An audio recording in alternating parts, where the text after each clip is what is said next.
Hindenburg के report के बाद से गौतम अडानी चर्चा में है। उनके खिलाफ रिपोर्टों का सिलसिला थम नहीं रहा है। हाल ही में विदेशी मीडिया में उनके ग्रुप के खिलाफ रिपोर्ट छपी है। उस रिपोर्ट में भी हिंडनबर्ग जैसे ही आरोप थे।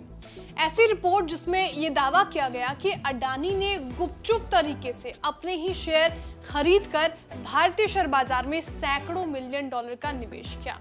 इसमें विनोद अडानी के इन्वॉल्वमेंट से लेकर सेबी पर भी अनदेखी के आरोप लगाए गए हैं। सेबी के नियम में कंपनी के प्रमोटर 75% से ज्यादा शेयर अपने पास नहीं रख सकते हैं, बाकी 25% पब्लिक के पास होना ही चाहिए। तो 3 कंपनियों में पब्लिक के हिस्से के 12 से 14% तक शेयर अडानी ग्रुप के पास चोरी छिपे खरीदने का आरोप है। दूसरा आरोप है कि अडानी पार ने प्लांट लगाने के लिए जो मशीनरी खरीदी थी उसका बिल बढ़ा चढ़ाकर दुबई की एक कंपनी को चुकाया। ये पैसा बाद में शेयर बाजार में लगाने का आरोप है। इन दोनों आरोपों के जड़ विनोद अडानी को माना जा रहा है। कौन है विनोद अडानी? इनकी पूरी डिटेल्स जानेंगे इस वीडियो में। नमस्कार, आप देख रहे हैं बिस्तक और मैं हूं श्रेया ठाकुर। गौतम अडानी मिलाकर 5 भाई हैं। आर.एन. भास्कर की किताब के मुताबिक गौतम और राजेश ही अडानी ग्रुप का रोजमर्रा का काम देखते हैं, जबकि विनोद अडानी ग्रुप के फाइनेंस का काम दुबई से देखते हैं।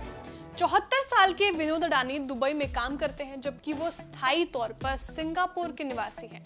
फोर्ब्स की एक रिपोर्ट में कहा गया कि उन्होंने 1976 में मुंबई के पास एक टेक्सटाइल मिल की स्थापना की। इसके बाद 1989 में वो सिंगापुर चले गए।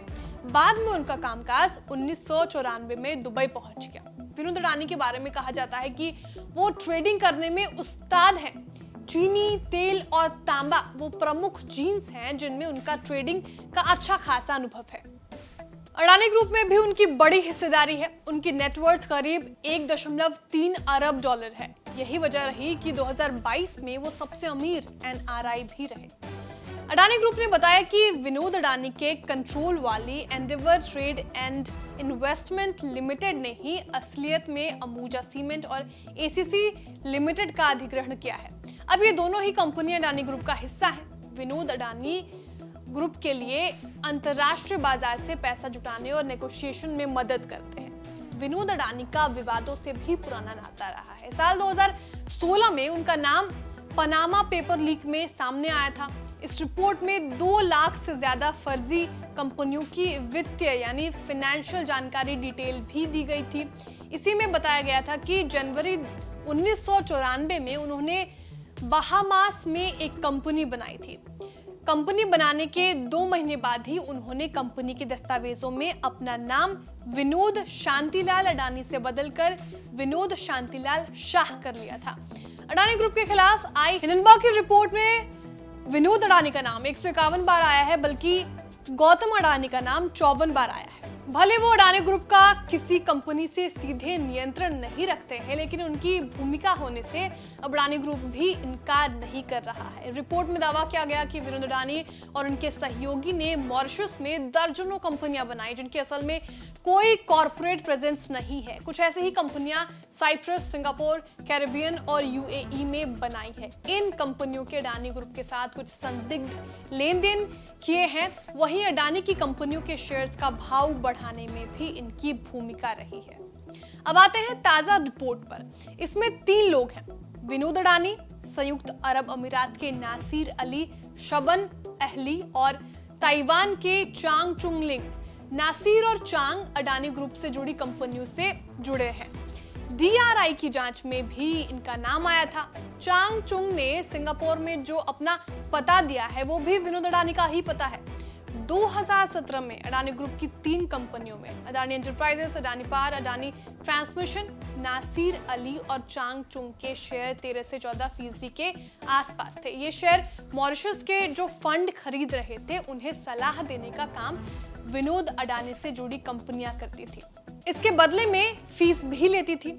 नियम कहता है कि प्रमोटर के पास 75% से ज्यादा शेयर नहीं होना चाहिए। कागज पर अडानी ग्रुप के पास इन 3 कंपनियों में 75% से कम शेयर हैं। अगर ये साबित हो जाता है कि नासिर और चांग अडानी की तरफ से ही शेयर होल्ड कर रहे थे तो कानून का उल्लंघन होगा। दरअसल नियम कहते हैं कि कंपनी के जो 25% शेयरों को फ्री फ्लोट रखा जाना चाहिए, जिसका मीनिंग ये है कि वे स्टॉक एक्सचेंज पर सार्वजनिक व्यापार के लिए उपलब्ध होगा, जबकि 75% प्रमोटर के पास ही हो सकते हैं, जिन्होंने कंपनी के साथ अपनी प्रत्यक्ष भागीदारी या संबंध की घोषणा की है। विनोद अडानी को हाल ही में समूह द्वारा एक प्रमोटर के रूप में स्वीकार किया गया है। अडानी ने अपनी पार कंपनी के लिए सामान दुबई की कंपनी के जरिए खरीदा। सामान का बिल बढ़ा चढ़ाकर दिखाया गया। दुबई की कंपनी से रूट होकर यही पैसे शेयर बाजार में लगा दिए गए।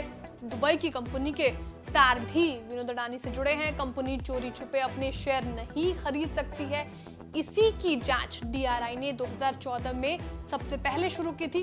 बाद में क्लीन चिट उनको मिल गई। इस मामले में विनोद अडानी ने अभी कुछ नहीं कहा है। वहीं अडानी ग्रुप ने OCCRP को दिए एक बयान में कहा कि उसके रिपोर्ट ने मॉरिशस के जिन फंड्स की जांच की है उनका नाम पहले से ही हिंडनबर्ग की रिपोर्ट में था।